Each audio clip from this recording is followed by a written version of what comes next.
नमस्कार दोस्तों, the education power channel पर आप लोगों का स्वागत है। दोस्तों, आज के वीडियो में हम लोग बात करेंगे विशिष्ट शिक्षकों का सेवा निरंतरता के बारे में, विशिष्ट शिक्षक का प्रमोशन के बारे में।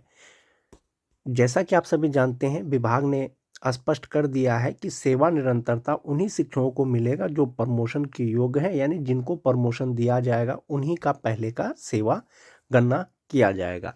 जब विशिष्ट शिक्षक का प्रमोशन होगा तो किस प्रकार से होगा? जाहिर सी बात है दोस्तों, जब प्रमोशन होगा तो इंडेक्स चेंज हो जाएगा। जो 1 to 5 के शिक्षक होंगे वो 6 to 8 के शिक्षक हो जाएंगे। जो 6 to 8 के शिक्षक होंगे 6 to 8 के वरीय शिक्षक हो जाएंगे। तो इसी तरह से 9 10 का 11 12 में प्रमोशन होगा और उनका पहले का सेवा का गणना होगा।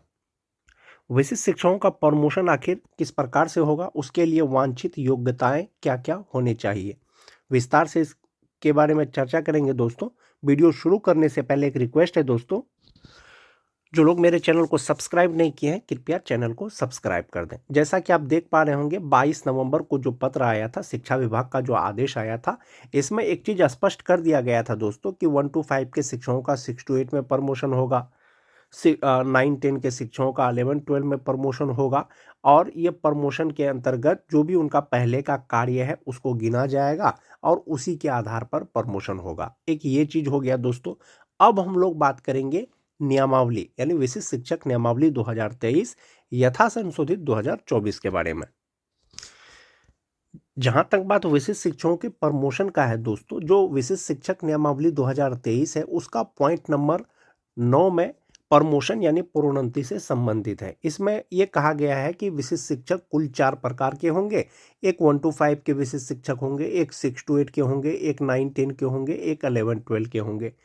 नियमावली के अनुसार प्रमोशन दिया जाएगा, लेकिन कब दिया जाएगा? 8 वर्ष लगातार सेवा के बाद दिया जाएगा।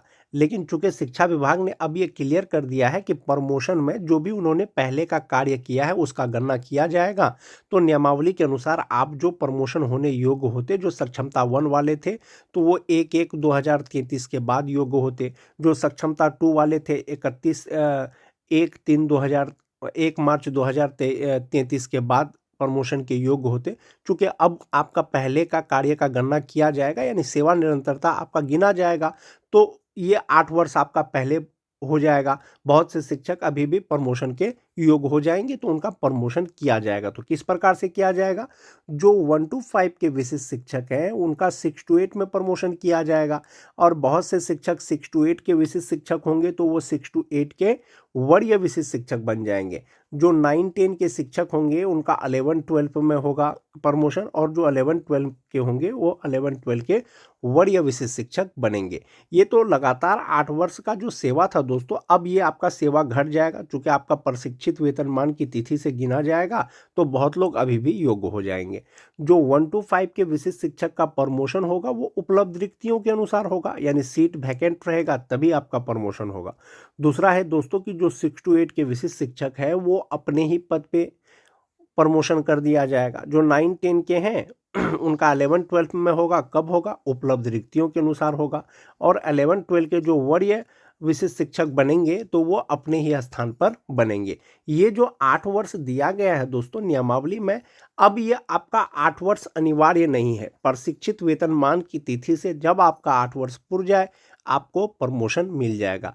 ये जो प्रमोशन होगा दोस्तों, अधिकार के रूप में किसी भी प्रोन्नति का दावा नहीं किया जा सकता है। सभी प्रोन्नति उपलब्ध रिक्तियों के अधीन होगी और विभागीय नीति को ध्यान में रखते हुए किया जाएगा। प्रमोशन के लिए आप दावा नहीं कर पाएंगे। जो विभाग का नियम होगा उसके अनुसार आपका प्रमोशन किया जाएगा। इसके अलावा सभी प्रोन्नति विभाग की प्रचलित नीति के अनुसार की जाएगी और अपेक्षित योग्यता सहित पात्रता के अधीन होगी। एक मोस्ट इंपोर्टेंट चीज है दोस्तों, अपेक्षित योग्यता। योग्यता का मतलब है 1 to 5 के आप शिक्षक हैं, 6 to 8 में अगर आपका प्रमोशन होगा, स्नातक ग्रेड में प्रमोशन होगा, तो आपके पास स्नातक ग्रेड का शिक्षक बनने के लिए जो योग्यता होना चाहिए वो आपके पास होगा, तभी आपका प्रमोशन होगा। 9 10 के आप विशिष्ट शिक्षक हैं, 11 12 में आपका प्रमोशन होगा, लेकिन 11 12 का शिक्षक बनने के लिए जो वांछित योग्यता होना चाहिए वो होगा, तभी आपका प्रमोशन होगा। आप उसको ऐसे समझ सकते हैं, जो 1 to 5 के शिक्षक हैं इनका जो क्वालिफिकेशन है ये इंटर और प्लस ट्रेनिंग है। 1 to 5 के शिक्षक हैं। अब जब वो 6 to 8 के शिक्षक के पद पर उनका जब प्रमोशन होगा तो 6 to 8 का शिक्षक बनने के लिए आपको ग्रेजुएट होना चाहिए प्लस ट्रेनिंग होना चाहिए। बहुत सारे 1 to 5 के शिक्षक ऐसे होंगे दोस्तों जो ग्रेजुएट नहीं है लेकिन उसका प्रशिक्षित वेतनमान का 8 साल हो गया है लेकिन उनका प्रमोशन नहीं होगा। क्यों नहीं होगा? क्योंकि उसके पास योग्यता नहीं है। जो 6 to 8 के विशिष्ट शिक्षक हैं वरीय विशिष्ट शिक्षक तो ऐसे बन जाएंगे क्योंकि 6 to 8 का तो उनके पास क्वालिफिकेशन है ही, यानी ग्रेजुएट है, ट्रेनिंग है। जो 9-10 के विशिष्ट शिक्षक हैं दोस्तों, जो 9-10 के हैं, एक तो इनका होगा ग्रेजुएशन होगा यानी BA BSc BCom plus B.Ed होगा इनका, जो 9-10 के शिक्षक हैं। अब 11-12 में प्रमोशन होगा तो 11-12 में शिक्षक बनने के लिए उनके पास PG की डिग्री होना चाहिए, यानी MA MSc MCom और प्लस B.Ed होना चाहिए। अगर उनके पास PG की डिग्री है, B.Ed है, तो उनका 11-12 में प्रमोशन हो जाएगा। यानी वांछित योग्यता का तात्पर्य यही है दोस्तों। आप 1 to 5 के शिक्षक हैं, 6 to 8 में अगर आपका प्रमोशन होगा तो 6 to 8 का जो क्वालिफिकेशन है वो होना चाहिए। जो 9-10 के शिक्षक हैं, 11-12 में यदि आप प्रमोशन लेंगे, जो योग्यता है वो रहेगा तभी आपका प्रमोशन होगा। तो ये वांछित योग्यता हो गया दोस्तों कि 6 to 8 में जब आपका प्रमोशन होगा तो आपको BA BCom BSc plus training होना चाहिए और 11-12 के लिए MA MCom MSc plus B.Ed होना चाहिए और आपका प्रमोशन होगा उपलब्ध रिक्तियों के अनुसार होगा। जब प्रमोशन होगा आपका तो आपका स्वतः इंडेक्स चेंज हो जाएगा, यानी पेमेंट का इंडेक्स आपका चेंज हो जाएगा। विभागीय नियम के अनुसार दोस्तों जो प्रमोशन होगा तो सभी प्रकार के शिक्षकों का, सभी प्रकार से मतलब है जो विशिष्ट शिक्षक हैं उनका भी होगा, जो BPSC शिक्षक हैं उनका भी प्रमोशन होगा। तो जो सैलरी चार्ट होगा तो वो इसी के आधार पर तय होगा दोस्तों। ये जो चार्ट है, जो 1 to 5 के शिक्षक हैं स्टार्टिंग बेसिक पे 25,000 रुपया है, 6 to 8 का 28,000 रुपया है, वरीय शिक्षक का 6 to 8 का 30,000 रुपया है, 9-10 का 31,000 रुपया है, 11-12 का 32,000 रुपया है और 11-12 के वरीय का 34,000 रुपया है। एक ये चीज हो गया दोस्तों। कुछ शिक्षक ऐसे होंगे जो 2003 के, जिनका वेतन निर्धारण किया गया है 1 to 5 का, उनका बेसिक पे 31,670 रुपया पे वेतन निर्धारण किया गया है, लेकिन जुलाई में इंक्रीमेंट के बाद इंडेक्स 10 के अनुसार उनका 32,620 रुपया हो गया है। या आप ये मान के चलें कि बहुत से शिक्षक ऐसे होंगे जिनका वेतन निर्धारण किया गया है 31,670 रुपया में किया गया है। अब चूंकि उनका प्रशिक्षित वेतनमान का 12 वर्ष हो गया है, उनके पास वांछित योग्यताएं हैं, वो ग्रेजुएट हैं, उनका अगर प्रमोशन होगा तो उनका इंडेक्स जो है ये 9 तो रहेगा, लेकिन 1 to 5 के बदले में 6 to 8 वाला इंडेक्स हो जाएगा, यानी उनका बेसिक पे अब 35,470 रुपया हो जाएगा। जो 6 to 8 के शिक्षक हैं दोस्तों बहुत सारे, जिनका बेसिक पे अभी 29,700 रुपया है, प्रशिक्षित वेतनमान का 12 साल हो गया है, तो इनका प्रमोशन वरीय 6 to 8 के शिक्षक के रूप में होगा और 29,700 रुपया से उनका बेसिक पे 31,830 रुपया होगा।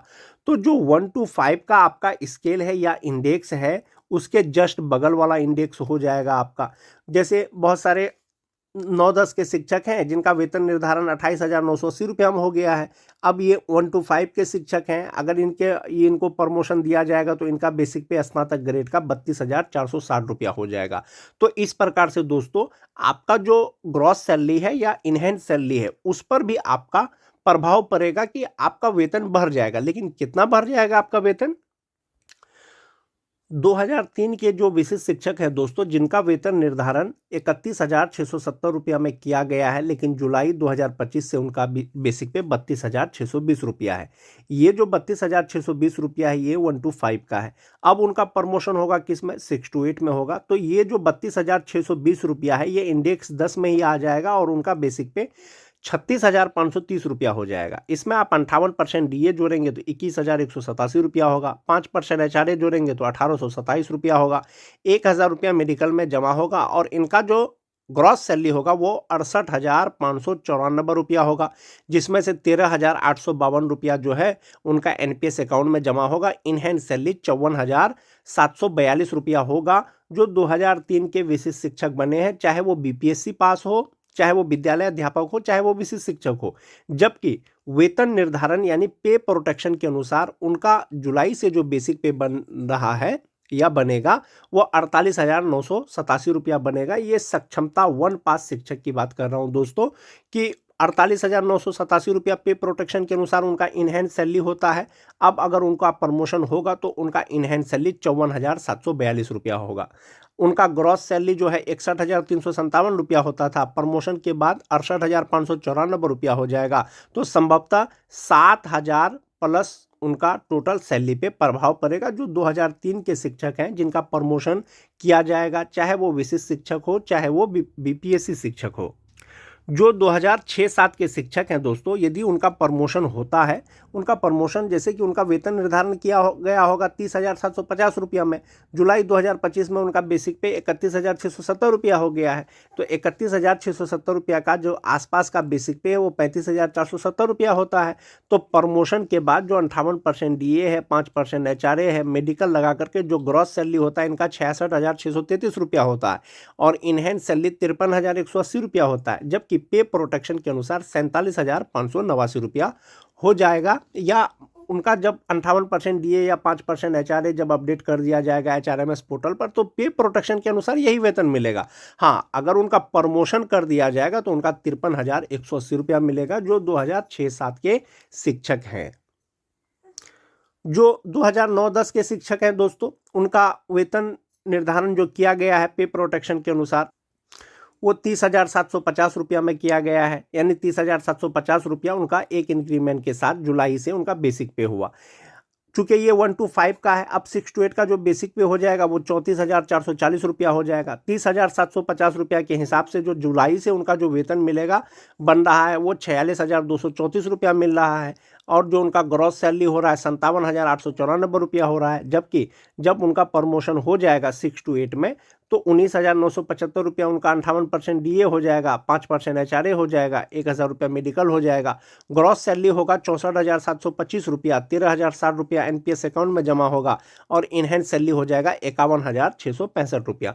तो इनहैंड सैलरी की अगर बात करें दोस्तों, 5,000 लगभग 5,000 प्लस उनका बढ़ जाएगा। जो 2009-10 के शिक्षक हैं, चाहे वो विशिष्ट शिक्षक हो चाहे वो बीपीएससी शिक्षक हो। और जो ग्रॉस सैलरी का अगर बात करें 4-3-7,000 रुपया लगभग जो है उनका बढ़ जाएगा प्रमोशन के बाद में। ये मैंने आपको 3 ही प्रकार के शिक्षक का बताया है दोस्तों। एक 2003 से लेकर के 2005 तक का बताया, एक 2006 से लेकर के 2007 का बताया, एक 2009 से लेकर के 2010 का बताया। इसलिए बताया है दोस्तों क्योंकि लगभग जो है प्रशिक्षित वेतनमान का 8 साल लगभग यही 3 प्रकार के शिक्षकों का हुआ है। जिस प्रकार से विशिष्ट शिक्षक का प्रमोशन होगा दोस्तों, उसी तरह से विद्यालय अध्यापक यानी बीपीएससी शिक्षक का भी होगा। उसके भी नियमावली में ये चीज़ स्पष्ट है कि 1 to 5 का जो बीपीएससी शिक्षक है वो 6 to 8 का बनेगा। जो 6 to 8 के बीपीएससी शिक्षक है 6 to 8 के वरीय बीपीएससी शिक्षक बनेंगे। जो 9-10 के विद्यालय अध्यापक हैं वो 11-12 के विद्यालय अध्यापक बनेंगे। जो 11-12 के विद्यालय अध्यापक है 11-12 के वरीय विद्यालय अध्यापक बनेंगे। इनके लिए भी जो शर्त था वो 8 वर्ष था, लेकिन प्रशिक्षित वेतनमान का यदि 8 वर्ष आपका पहले पूर जाता है तो पहले आपका प्रमोशन कर दिया जाएगा। सारे रूल और नियम जो है दोस्तों विशिष्ट शिक्षक के ही प्रमोशन का होगा, चूंकि नियमावली सेम ही है। इसीलिए दोस्तों सभी प्रकार के शिक्षकों का प्रमोशन किया जाएगा, यानी बीपीएससी शिक्षक और विशिष्ट शिक्षक। जहां तक बात वरीयता निर्धारण का है दोस्तों, विभाग ने जो वरीयता निर्धारण जारी किया गया है कि किस प्रकार से वरीयता निर्धारण होगा, तो उसके अतिरिक्त अगर विशिष्ट शिक्षकों में अगर वरीयता की बात करें तो नियमावली के पॉइंट नंबर 7 में ये दिया गया है। क्या जिला स्तर पर विशिष्ट शिक्षकों का वरीयता सूची संधारित किया जाएगा और इसमें 1 to 5 का अलग, 6 to 8 का अलग, 9-10 का अलग, 11-12 का अलग बनेगा। विशिष्ट शिक्षकों का वरीयता किस मापदंड के अनुसार तैयार किया जाएगा? विशिष्ट शिक्षकों की बात कर रहा हूं दोस्तों। इसमें है कि स्थानीय निकाय शिक्षक के रूप में प्रशिक्षित वेतनमान प्राप्त करने की तिथि से, यानी जिनको सबसे पहले प्रशिक्षित वेतनमान मिल रहा है वो सीनियर होंगे, जिनको बाद में मिल रहा है वो जूनियर होंगे।